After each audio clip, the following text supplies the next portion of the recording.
I was very moved by Minister Bartolo's words. It's never too late to learn something. Learning is not about just one time of your life, but it's really the power of wonder.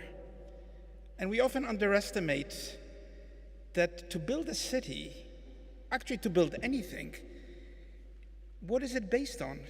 It's based, exactly as Minister Bartolo said, not on an idea of success, but an idea of a path forged in the complete unknown. So I'd like you to think for a minute of a book you probably read when you were 8 years old, Robinson Crusoe. It's not just a story for kids. It's probably the most profound text about what it means to be alone. Because as you know, Robinson Crusoe finds himself a survivor on a lonely island with nothing, just a few things that he was able to salvage from a catastrophe.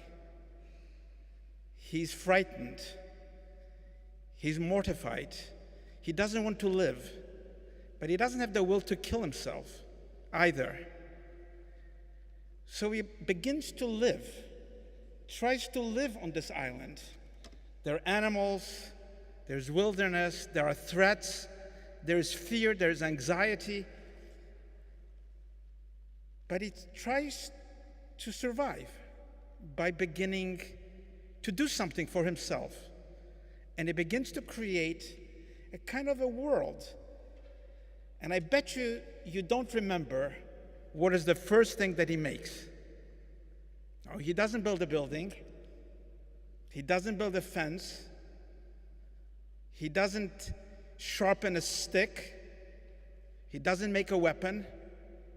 The very first thing that Robinson Crusoe on this island makes for himself, out of total desperation, is a table and chair.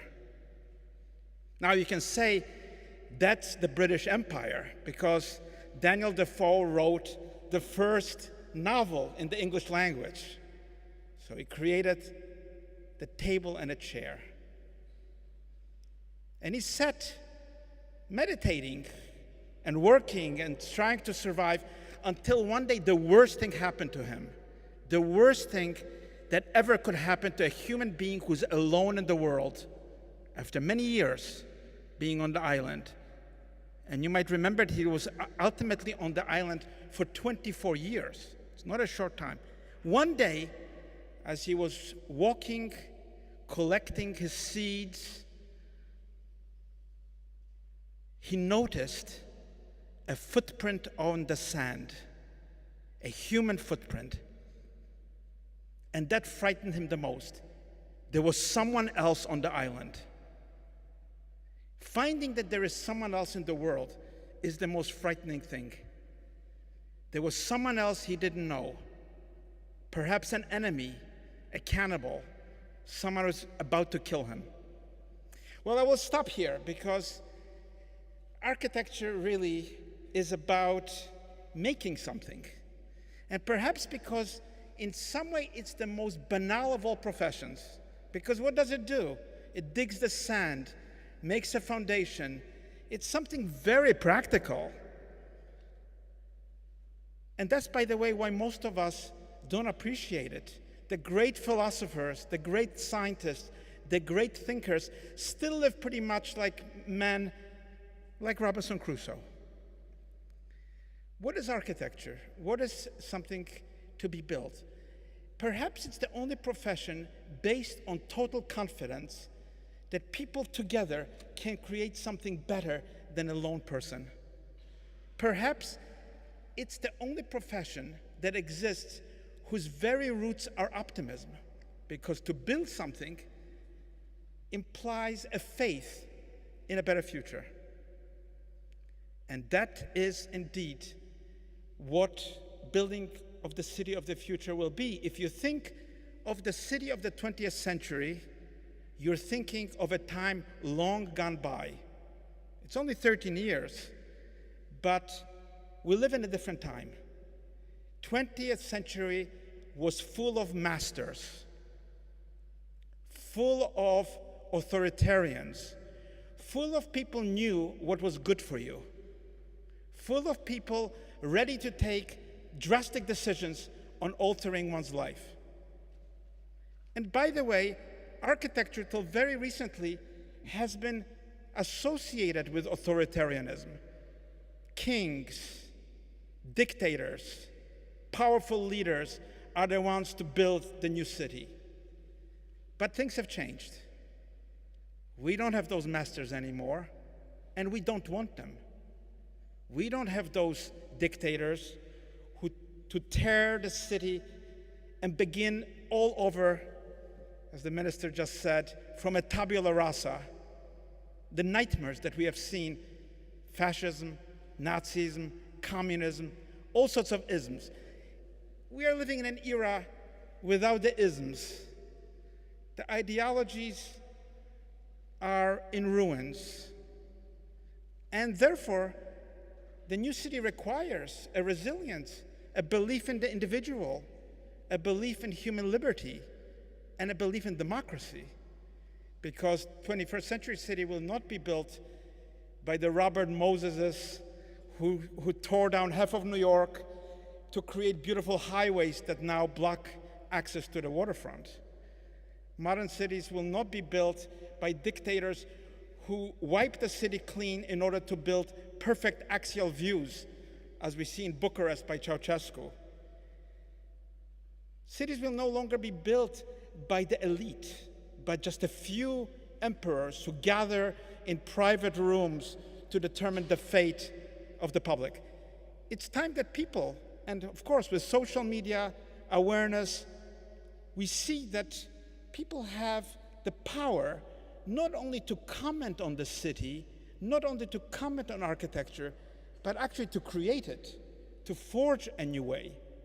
Yes, citizens who till now were able to speak about X, Y, and Z can also now use their hands, their minds, their hearts to create a better city. I think that is the challenge of the 21st century. What does an architect need to know? Now, Le Corbusier, the great Le Corbusier, architect of the 20th century, when asked, what does it take to be an architect, said the following: not much. All you need to do is read a couple of good books and travel. Get to know how people have built in the past so that the tradition can free you to do something into the future. And I agree, because I didn't come to architecture ready-made. I didn't start by wanting to be an architect, not at all. I was a musician, a virtuoso performer. I got interested in painting and in drawing. Then I found my love for mathematics.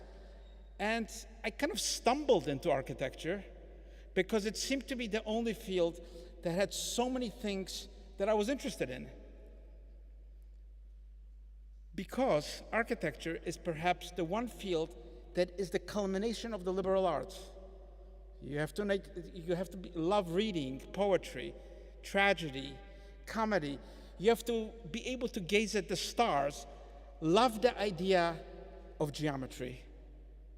And what did Paul Valéry, that great French poet, say about the demise of European culture back in the 30s? He said that the problem with the Western culture, European culture, why it's declining, is because people have forgotten what geometry is. How amazing. They forgot the sacred idea of the point, of the line, of the plane, of how the perfection of the world, which is manifested in this very church, has been created by a spiritual longing and not just by a technical art. Well, what else can I say? I can only say you're very lucky to be young. Very lucky that you can still do anything and that you can fail at anything. And believe me, failing is probably the greatest of successes. To fail not just once, but to fail again and again in order to learn something. And I agree again with this thought of Viktor Frankl that education and life itself is not about establishing a goal and trying to reach it. Not at all. That's not my experience. I never had a goal of any sort. You just have to find a path and stick to that path in an authentic way without being swayed to the left or the right. And it's a kind of acrobatics act because it's very easy to fall off rapidly. So I would just like to end here with one of my favorite sayings of Oscar Wilde. The only thing worse than bad advice is good advice. Thank you.